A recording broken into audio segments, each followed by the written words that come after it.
और आप तो मुझे तो नहीं लगता। इसलिए श्री राधा के नाम के बाद कृष्ण नाम लिया जाता है कि ठाकुर जी अब आप हमें शक्ति दो कि हम श्री जी के नाम को संभाल सकें। हाँ, क्या और भैया बड़े बड़े सिद्ध मुनियों के हृदय को भी जो विदीर्ण कर देता है। आप लोगों ने यदि नाम सुना हो परम पूज्य श्री प्रातः स्मरणीय श्री राधा बाबा,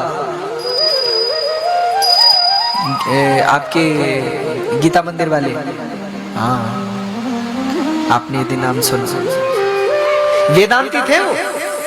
आप गोरखपुर गए होंगे, अगर कभी जाइएगा गोरखपुर, तो गोरखपुर में गीता प्रेस की पुस्तकें वहीं से निकलती हैं, तो गीता मंदिर है,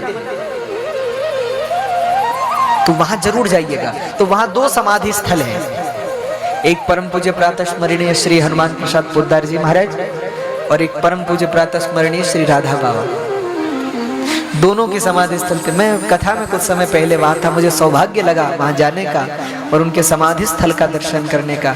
वहां जाकर के मैंने जब सुना, जाना उनके बारे में, परम पूज्य श्री राधा बाबा के विषय में, वेदांती थे, ब्रह्म को मानने वाले, वेदांत को और ब्रह्म जीव माया की चर्चा करने वाले अद्वैतवादी थे। लेकिन जब वहां आए तो श्री किशोरी जी के नाम ने हृदय को ऐसा पकड़ा, सारा वेदांत उतर गया और वेदांती थे और भक्त हो गए श्री राधा बाबा। मैंने तो सुना है पूज्य बाबा के विषय में कि बाबा जब कई बार मुख से राधा कहते थे तो अचेत होकर के गिर पड़ते थे, भाव समाधि में डूब जाते थे। ये प्रेम है। श्री परम पूज्य श्री हनुमान प्रसाद पोद्दार जी का सत्संग सानिध्य पूज्य बाबा को मिला।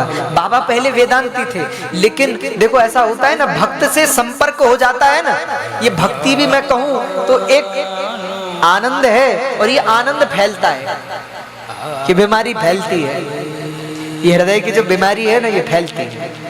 तो बाबा जब हनुमान प्रसाद पोद्दार जी से मिले तो बाबा तो सन्यासी थे, हनुमान प्रसाद पोद्दार जी संसारी थे, तो उन्होंने जो है बाबा को प्रणाम किया और उन्होंने जब बाबा के चरण छुए तो बाबा के चरण छूने मात्र से बाबा के अंदर भक्ति का प्रवेश हो गया।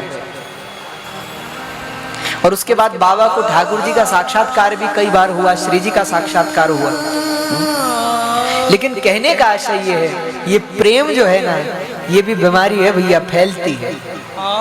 बताओ, उद्धव अच्छा खासा था मथुरा में, ठाकुर जी ने भेज दिया वृंदावन, वृंदावन आया तो वृंदावन आके बीमारी लग गई। आया तो अच्छा खासा था, जब लौटा तो आया था तो ज्ञानी बन करके आया था और लौटा था तो भक्त बन करके लौटा।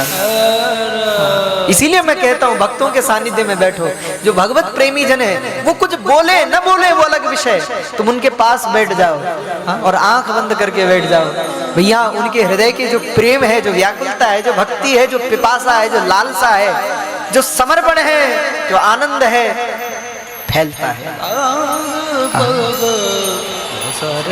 तो श्री राधा बाबा पूज्य हनुमान प्रसाद पोद्दार जी के सानिध्य में रह करके दिव्य हो गया उनका जीवन। शुष्क वेदांती थे और भक्तिमय हृदय में प्रेम का वृक्ष खिल गया, प्रेम का फूल।